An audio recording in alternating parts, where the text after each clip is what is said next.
এটা সালাফিদেরও সংশোধন হতে হবে, হানাফিদেরও সংশোধন হওয়া লাগবে, সুন্নিদেরও এই আকীদা সংশোধন হওয়া লাগবে, দেওবন্দীদেরও এই আকীদা সংশোধন হওয়া লাগবে, আহলে হাদিসদেরও এই আকীদা সংশোধন হওয়া লাগবে। এর মতো এই আকীদা যদি করতে হয় জিহাদ করে কি করবে? এর তো জিহাদ বাতিল। তার কাছে আসছে বলতেছে যে যারা খেলাফার কথা বলে, জিহাদের কথা বলে, তারা চরমপন্থী। কিছু ভাই হিংসার কারণে ওনাকে আলেম মানতে নারাজ। জিহাদ করতে হবে আকীদার বিরুদ্ধে। সালাফিদেরও সংশোধন হতে হবে, হানাফিদেরও সংশোধন হওয়া লাগবে, সুন্নিদেরও এই আকীদা সংশোধন হওয়া লাগবে, দেওবন্দীদেরও এই আকীদা সংশোধন হওয়া লাগবে, আহলে হাদিসদেরও এই আকীদা সংশোধন হওয়া লাগবে। নিজেদের আকীদাকে সংশোধন করতে হবে। কি সংশোধন করতে হবে? আকীদা বললেই তো কিছু মানুষ মনে করে যে সালাফিরা যে আকীদা শিখায়, তাওহীদের আকীদা, আমি জানি না যে এই পর্যন্ত এই আকীদার মধ্যে তেমন কোনো পার্থক্য সালাফি, হানাফি, শাফি, হাম্বলি, মালিকি আকীদা নিয়ে যে এত গর্জন আর এত আলোচনা, কি আলোচনা, শেষ পর্যন্ত আলোচনায় গিয়ে তারা আল্লাহকে আরশে আছে, আল্লাহ সব জায়গায় আছে, এরকম এমন কিছু সূক্ষ্ম আলোচনার মধ্যে গিয়ে তারা আকীদাকে ঢুকায়। এইরকম আকীদার সংশোধন নয়, একটা আকীদার সংশোধন হইতে হবে এবং সেটা উম্মার আকীদার সংশোধন হইতে হবে। এটা সালাফিদেরও সংশোধন হইতে হবে, হানাফিদেরও সংশোধন হওয়া লাগবে, সুন্নিদেরও এই আকীদা সংশোধন হওয়া লাগবে, দেওবন্দীদেরও এই আকীদা সংশোধন হওয়া লাগবে, আহলে হাদিসদেরও এই আকীদা সংশোধন হওয়া লাগবে। গোটা দুনিয়ার সকলের এই আকীদার সংশোধন না হওয়া পর্যন্ত মুসলমানদের মুক্তির পথ তারা খুঁজেই পাবে না। সেই আকীদাটা হলো মুসলমানদেরকে একটা আকীদা ধারণ করতে হবে। সেই আকীদাটার নাম হলো আল আকীদাতুল জিহাদিয়া। আল আকীদাতুল জিহাদিয়া মানে কি? জিহাদে ঝাঁপায় পড়া, একটা অস্ত্র নিয়ে আরেকজনের গায়ে যে তাক করা, কয়েকটা বোম মারা, না, এগুলো না। আল আকীদাতুল জিহাদিয়ার এক অর্থ, সেটা হলো প্রত্যেকটা মুসলমানকে বিশ্বাস করতে হবে উম্মার এই পতনের একমাত্র মুক্তির পথ হলো জিহাদ। বাস, এখানে ফুল স্টপ, আর কোনো কথা নাই। যে উম্মতের এই বিশ্ব ব্যবস্থার করাল থেকে মুক্তির, এই বিশ্ব ব্যবস্থার জাতাকল থেকে মুক্তির, এই বিশ্ব ব্যবস্থার অধীনে পরিচালিত জাতিসংঘ কর্তৃক নিয়ন্ত্রিত শিক্ষা, সংস্কৃতি, অর্থ, সামরিক ব্যবস্থাকে পরাস্ত করে নতুন বিশ্ব ব্যবস্থা গড়ার একমাত্র পথ আত-তারিকুল ওয়াহিদ হুয়াল জিহাদ ফি সাবিলিল্লাহ। বাস, এই আকীদা এবং এই বিশ্বাসকে ধারণ করতে হবে। তারপরে তার কর্মকৌশল কি হবে, দুনিয়ার ওলামায়ে উম্মত সেটা ঠিক করবেন। কোথায়, কোন দেশে, কোন পরিবেশে, কোন পরিস্থিতিতে জিহাদের কোন ধাপ বাস্তবায়িত হবে। আমরা মনে করি আল্লাহ রাসূল সাল্লাল্লাহু আলাইহি ওয়াসাল্লাম শুধু মদিনায় গিয়ে জিহাদ করেছেন, না। আল্লাহ নবী মক্কি জিন্দেগিতে 13 বছর জিহাদের প্রথম ধাপ অতিক্রম করেছেন। মদিনায় গিয়ে জিহাদের দ্বিতীয় ধাপ শুরু হয়েছে। জিহাদের 4টা ধাপ রয়েছে। সেই 4 ধাপের প্রথম ধাপ হলো আল্লাহ নবী 13 বছর মক্কায় অ্যাপ্লাই করেছেন। মদিনায় গিয়ে প্রথমে দ্বিতীয় ধাপ, তারপরে তৃতীয় ধাপ, একেবারে নবম অষ্টম হিজরিতে গিয়ে চতুর্থ ধাপ। শেখুল হাদিস ইবনে শেখুল হাদিস মাওলানা মামুনুল হক সাহেব আমাদের দেশ এবং জাতি মুসলিম উম্মাহের সম্পদ, উলামায়ে দেওবন্দের সিংহপুরুষ। উলামায়ে দেওবন্দ এবং হানাফি হওয়া সত্ত্বেও তিনি একটা বক্তব্য বলেছেন, উলামায়ে দেওবন্দের, হানাফিদের জিহাদ সংক্রান্ত আকীদাতুল জিহাদিয়া সংশোধন করতে হবে।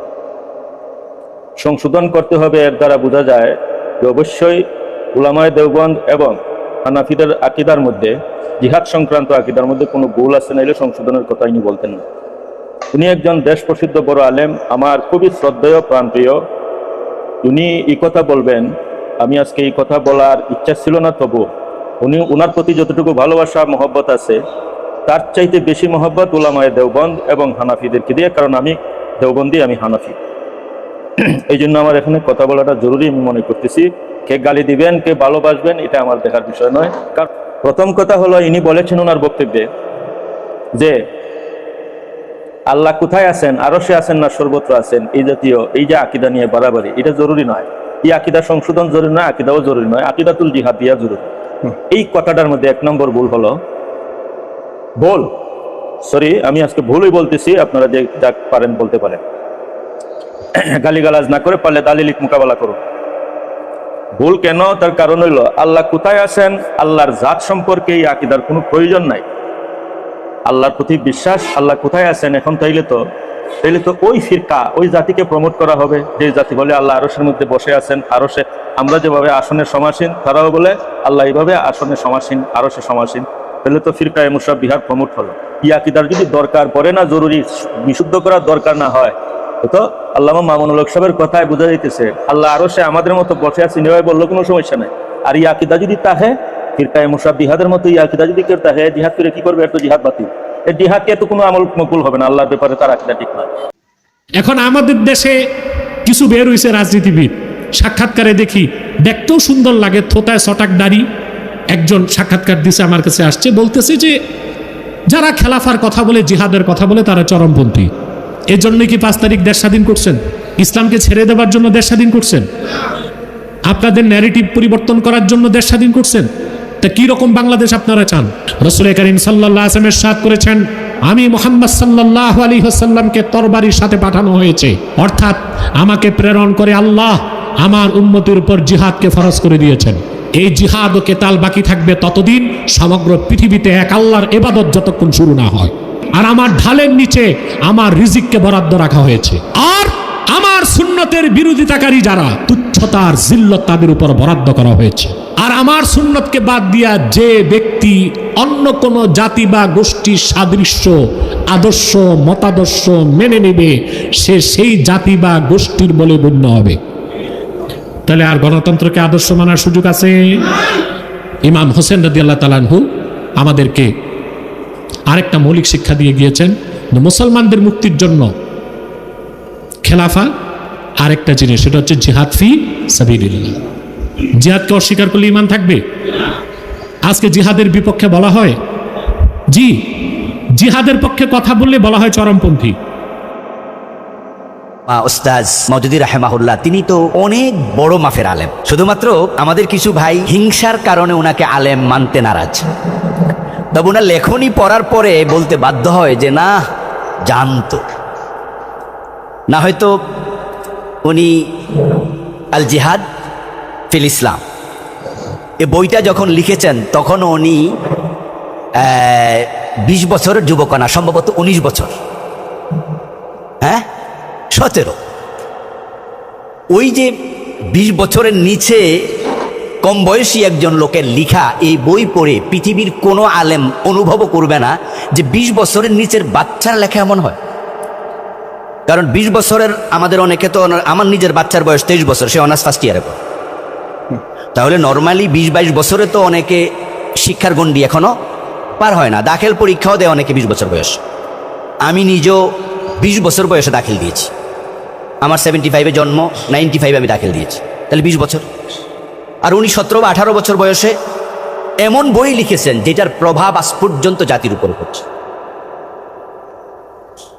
এবং আরবের অসংখ্য প্রাজ্ঞ বিজ্ঞ পণ্ডিত আলেমরা উনার নাম বলার আগে বলে আল উস্তাজ, আল আল্লামা, তারপরে এবার বলে সৈয়দ আবুল আলা মওদুদী রাহিমাহুল্লাহ। বর্তমান বিশ্বের সেরা আলেমদের একজন, উনি লিবিয়ার আলী মোহাম্মদ সাল্লাবি, বর্তমান বিশ্বের যারা 1 ক্লাস আলেম তাদের একজন। আজ থেকে মাসখানেক আগে উনি ওনার নিজের ফেসবুক আইডিতে আল্লামা মওদুদী রাহিমাহুল্লাহকে নিয়ে একটা লিখা পর্যবেক্ষণ তিনি দিয়েছেন।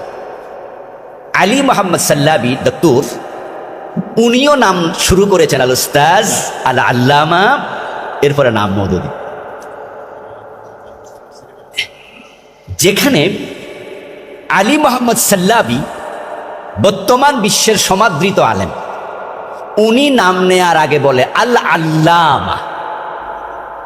আপনারা এখানে সকলে আলেম এবং ভালো আলেম, আলহামদুলিল্লাহ। এখানে আজহারি আছেন 1 ডজনের কাছাকাছি, এখনো আমাদের এই হালাকায় মাদানী আলেম আছেন কয়েকজন, আর বিভিন্ন মাদ্রাসার মুহাদ্দিস মুফতি আছে। আল্লাহ শুকরিয়া, আমাদের এই হালাকায় সহিহ আল বুখারীর হাফেজ একজন আছে। না, এরপরও কিছু ভাই বলেন যে না, মুফাসসির জোনে কোনো আলেম নাই। এবং আমাদের গত প্রোগ্রামে আমরা আলোচনা শুনেছি আমাদের মুফতি আহমদ শরীফ ভাইয়ের মুখ থেকে। আমাদের একজন ভাই, তিনিও আমাদের ওলামাদেরই অংশ, তিনি মন্তব্য করেছেন যে কওমির থেকে যারা ফুলগুলো ঝরে যায় ওগুলো নিয়ে নিয়ে কুড়াইয়া কুড়াইয়া বাসার বাইরা ওদের থেকে এলেম নেয়, তাহলে ওনাদের এলেমের অবস্থা কত খারাপ। আমরা সম্মান দিতে জানি, আমরা সম্মান দিতে শিখেছি। এই জন্যই কওমি কেন, যদি সুন্নি ঘরানার যাদের সাথে আমাদের আকীদাগত সবচেয়ে বেশি দ্বন্দ্ব, কওমি আলেমদের সাথে কিন্তু আমাদের আকীদাগত তেমন কোনো সমস্যা নাই, এই একটু সামান্য এটাকে ওনারা বড় করে দেখায় আর কি। এক কথা যদি আমাদের প্রশ্ন করা হয়, যদি আমাকে প্রশ্ন করা হয় আপনারা কি নবীদের মাসুম মানেন, আমি বলবো 100% মানি। তাহলে এখানে আর আকীদার দ্বন্দ্ব দেখানোর সুযোগ আছে? যদি আমাদেরকে বলা হয় আপনারা কি সাহাবাই কেরামকে অনুসরণ করা জরুরি এটা মনে করেন, আমরা বলবো অবশ্যই মনে করি। আকীদার দ্বন্দ্বের সুযোগ কোথায়? মেয়ারে হক নিয়ে কথা হবে, সেটা তো ইলমি একটি মুবাহাসা। আলেমের বিরুদ্ধে জিহাদ, আমি ফাসেক জালেমের বিরুদ্ধে যুব সমাজ জিহাদ করবে কি করে? আমি যে কথাগুলো বলেছি ইতিমধ্যে প্রমাণিত হয়ে গেছে। আমাকে প্রথমত জিহাদ করতে হবে আকীদার বিরুদ্ধে, কারণ এটা মুসলিম সরকার, এর বিরুদ্ধে বিদ্রোহ করা যাবে না, তার সিদ্ধান্তের প্রতিবাদ করা যাবে কিন্তু বিদ্রোহ করা যাবে না। প্রথম আকীদার বিরুদ্ধে, প্রচলিত ভ্রান্ত আকীদার বিরুদ্ধে আমাকে নামতে হবে সামনে। তার মধ্যে একটি, বর্তমান বাংলাদেশে প্রচলিত মতবাদগুলো চালু আছে। এক শ্রেণীর টুপিওয়ালা, পাগড়িওয়ালা, জুব্বাওয়ালা মানুষ খানকায় বসে বসে কোটি কোটি মানুষকে মুশরিক বানাচ্ছে। আর এক শ্রেণীর মানুষ রাজনীতির নামে খাম্বা পূজা করিয়ে, মূর্তি পূজা করিয়ে রাজনীতির নামে মুশরিক বানাচ্ছে। ইসলাম বাদ দিয়ে গণতন্ত্র, সমাজতন্ত্র, ধর্মনিরপেক্ষতাবাদ, ইহুদিবাদ, নাস্তিকতাবাদ, এই সমস্ত মতবাদের পূজা করে মুশরিক বানাচ্ছে। প্রথম এটা হলো তাগুত। টুপিওয়ালা করুক আর রাজনৈতিক ব্যক্তি করুক, তাগুত। প্রথমত আমাকে যুবকদেরকে বুঝাতে হবে, যুবক ভাইরা দাওয়াত নিয়ে এগিয়ে যাবে। যদি তাগুতকে আমি মেনে নিই তাহলে শিরিক প্রবেশ করলো, সুতরাং তাগুত আমার কাছে আশ্রয় পাবে না, তাগুতের বিরুদ্ধে আমার সংগ্রাম। দ্বিতীয়, পচা বেদাতি আমলের বিরুদ্ধে, অর্থাৎ প্রথমটি হলো শিরিক, দ্বিতীয়ত হলো বেদাত, এর বিরুদ্ধে আমাকে আন্দোলনে নামতে হবে। যতদিন পর্যন্ত শিরিক না বুঝাতে পারবো, আপনাকে বুঝাতে পেরেছি একটা জিনিস, আজকে তাবলীগ ইসলামে শরীক হয়েছেন, একটা জিনিস বুঝাতে পেরেছি এই মর্মে যে তাবিজ লটকানো শিরক, শহীদ মিনারে ফুল দেওয়া শিরক, খাম্বাই নিরাপত্তা পালন করা শিরক, এটা আপনারা আমরা বুঝেছি। কিন্তু মতবাদের পক্ষে যদি সিল মারি সেটা যে শিরক হয় এটা আমরা বুঝিনি। একজন আহলে হাদিস ব্যক্তি অন্য কোনো আকীদায় বিশ্বাস করতে পারে না। আল্লাহর কাছে মনোনীত দিন হলো ইসলাম, ইসলাম ব্যতীত পৃথিবীর আর অন্য কোনো দিন গ্রহণযোগ্য নয়। এটা জানার পর একজন মুসলিম ব্যক্তি অন্য কোনো মতবাদ কিভাবে মানতে পারে, সেটা মানার প্রশ্ন আসে না। এটা একটা শিরকি আকীদা আমাদের মধ্যে আছে। শিরিক এবং বেদাতের বিরুদ্ধে আকীদার সংগ্রাম আগে আমাকে করতে হবে, যেটা করেছিলেন নবী রাসূল, করেছিলেন শেষ নবী মুহাম্মদ সাল্লাল্লাহু আলাইহি সাল্লাম। যদি আকীদার ব্যাপারে আমি সচেতন হই, ইনশাআল্লাহ এই বাংলাদেশের আমূল পরিবর্তন হবেই হবে, ইনশাআল্লাহ হবে, এতে কোনো সন্দেহ নেই। প্রচলিত বিশ্বে যেটা চলছে, আজকে কেউ মডেল হিসাবে পেশ করে তালেবানদেরকে, কেউ পেশ করে আল কায়দাকে, কেউ পেশ করে আনসারুস সুন্নাহকে, কেউ পেশ করে হিজবুল্লাহকে। যদিও বা তাদের কারো আকীদা সম্পর্কে আমরা জানিও না, এই নামগুলো আছেই বা কিনা তাতেই সন্দেহ আছে। নমাজ আগে না উজু আগে? দুই হয় উজু বাদে করবো না, আগে 10 রাকাত নমাজ হরিলাই, তার নমাজের যেই দশা হইব। এই বর্তমানে অনেকেই হয় আকীদা সংশোধন করবো না বাদে আগে বাংলাদেশে ইসলামী হুকুমত কায়েম করিলাই। কি বেটার নমাজের যেই দশা উজু ছাড়া তোর ইসলামী হুকুমতের এই দশা হইব আকীদা ছাড়া। এমনকি একায়াতে পরিষ্কার ভাষায় বলেছেন, ওমা কুন্না গায়বিন, আমি কোথাও অনুপস্থিত নই, আমি কোথাও অনুপস্থিত নই। বলুন তো, যিনি কোথাও অনুপস্থিত নন তিনি উপস্থিত কোথায়? সর্বত্র।